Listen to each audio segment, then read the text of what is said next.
Who do you think the Detroit Pistons should take at pick 5? This is a tough one.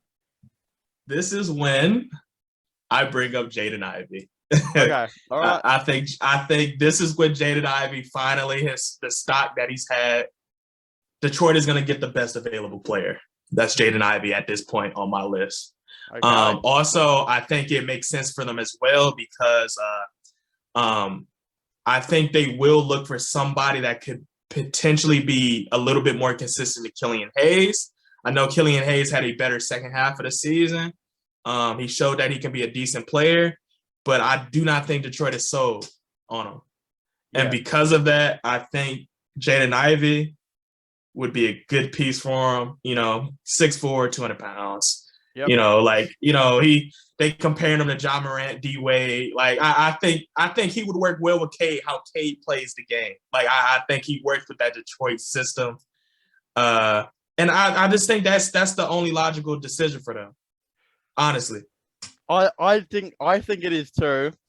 Until I realized, hold on a second, there's another player out there that was at one point ranked as the number 1 player in the draft, has fallen down a little bit.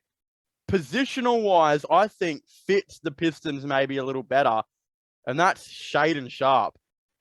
6'6", wing player who can definitely, shot create, which is something I feel like the Pistons don't necessarily have. I feel like they need a shot creator to come in, and I was thinking Jaden Ivy, I don't know how much of a shot creator he necessarily is, and my thing is too, though, if you bring in Shaedon Sharpe, you give Killian Hayes another chance. Because as soon as you bring in Jaden Ivy, you automatically kill Killian Hayes' career in Detroit, I think. You make him a backup point guard that plays 20 minutes per game. If you bring in Shaedon Sharpe, then Killian Hayes is playing 27 minutes or more next season. And look, he did a hip flexor in his first year in the league, which is, I think, touted to be like one of the worst injuries, if not the worst, you can pretty much do. I mean, players have barely ever recovered from it. Isaiah Thomas' career got ended from a hip flexor. It's pretty bad. But Killian Hayes, I don't know. I think if his defense hasn't seemed to slow down a whole lot, he does all that right. If he can get his offensive game going on, then that's really the thing that Killian Hayes lacks, right? Is just being able to shoot and all that type of stuff. He's got the defense there.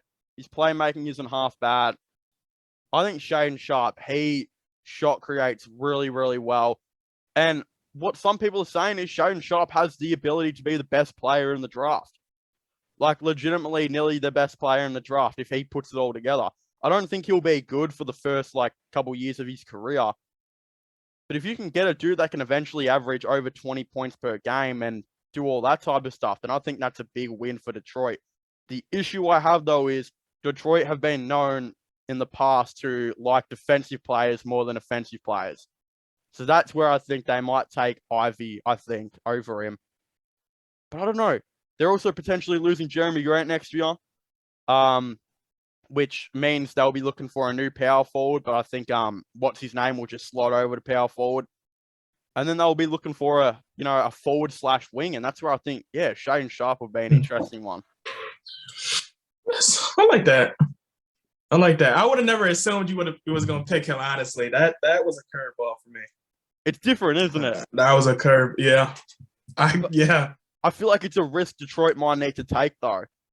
I mean, if they get Ivy, to me, the basketball in Detroit won't be that entertaining. Like, if I was a Pistons fan, I'd rather see Shaedon Sharpe just chuck up shots and at least try and do something. Through the wastelands, through the